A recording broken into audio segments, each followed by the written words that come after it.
6:47 this morning, a big night ahead for Donald Trump as he gears up to tell America his plans if he gets to move into the White House. But we're all talking about last night. Texas Senator Ted Cruz caused quite the stir. Quite a stir indeed. Joining us to talk about that and some other things, Fox 26 senior legal analyst Chris Tritico, Democratic media consultant Mustafa Tamiz, and Republican strategist and public policy analyst Jackie Bally. Good morning to you. Good morning. Welcome. All right, so still the ripples around the world, certainly the country, the Ted Cruz speech and the lack of endorsement. Chris, let me start with you.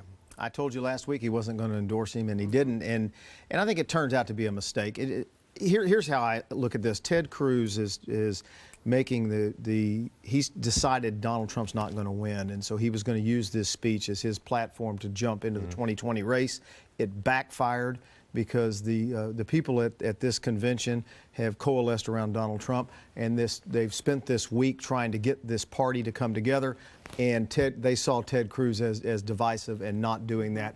That's why he got booed in the speech, and that's what happened. All right, we're going to continue the conversation, but for those folks at home who missed it, let's listen to a little bit of the speech. And also, turns out he has something in common. This was the Trump. part where he rallies the crowd. Right. Listen. We deserve an immigration system that puts America first and, yes, builds a wall to keep America safe.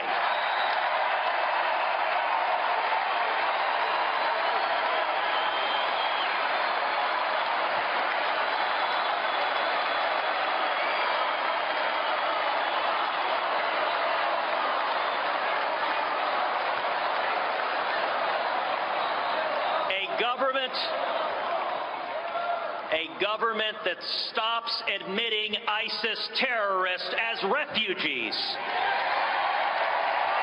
Okay, so Jackie, I can't wait to hear your thoughts. First, though, at the end of this speech by Ted Cruz, he gets booed and upstaged by Donald Trump himself, who comes out early, makes an appearance. Take a look. We will unite the party, we will unite the country by standing together for shared values, by standing for liberty. God bless each and every one of you, and God bless the United States of America. All right, this is the first time I've heard that because I was sleeping when Mr. Cruz was speaking. People said it was booze. Could they have also been saying crew? No, they were definitely booing him. That's what they used to do at the Astrodome, Jose Cruz. Yeah, no, they were definitely booing him. Ted didn't call me on that one. I wouldn't have advised him to do that. Now, what you saw was they are they, as in the delegates and a lot of the voters, are coalescing around Donald Trump and Pence. And the fact that Ted Cruz stood on the stage and did everything short of I am endorsing Donald Trump was very disappointing for those delegates, because people like me, who are Ted Cruz fans, we are supporting Donald Trump at this point. He is our only nominee. He is our candidate. And in order for us to defeat Hillary, we have to go forward as a party united. And I actually am very proud of Pence, because he did a phenomenal job last night. And he actually balances the ticket the way conservatives want us to see a balance. Ted Cruz, though, his speech certainly trumped the entire night, so to speak. So, Mustafa, how do you foresee that this is going to affect him going forward, especially, come 2020? Well, we'll see. I mean, 2020 is a long time away, but last night it certainly wasn't met with booze.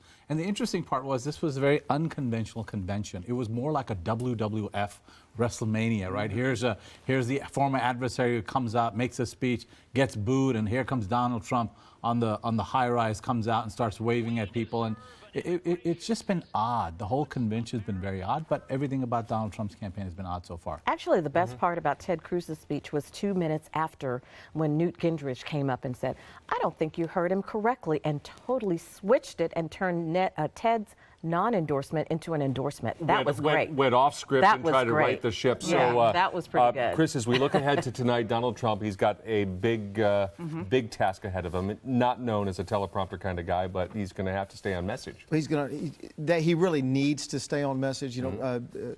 Pence came in last night. He did a really good job and did exactly what he had to do on that. And so if Donald Trump can play off of what Mike Pence did last night, stay on message, and give the best speech he's ever given, then he should do a good job in bringing the party to where they want the party to be. That may not be where Donald Trump wants the party to be, but if he's listening to the people that are advising him, this party needs to move in a certain direction. And if Donald Trump does what they're advising him to do, he should give that speech tonight.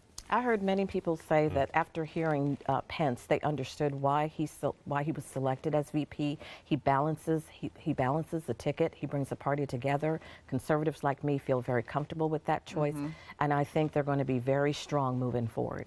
But look, he also stepped on his message again. He gave an interview to the New York Times last night, which is the front page today, where he talks about we should be backing out of NATO and not supporting NATO allies. So you can't, make your big speech and then give a big interview the night before. You're stepping on your own message. And this whole convention's been starting with Melania, and then with Cruz, and now with Donald Trump. They can't seem to get their act together. He hasn't listened to analysts at all through this whole thing, and look where he is tonight. So we'll listen, and we'll talk about it afterward. Thank you, guys. We're out of time. You bet. Appreciate it. Here's Mustafa Jackie.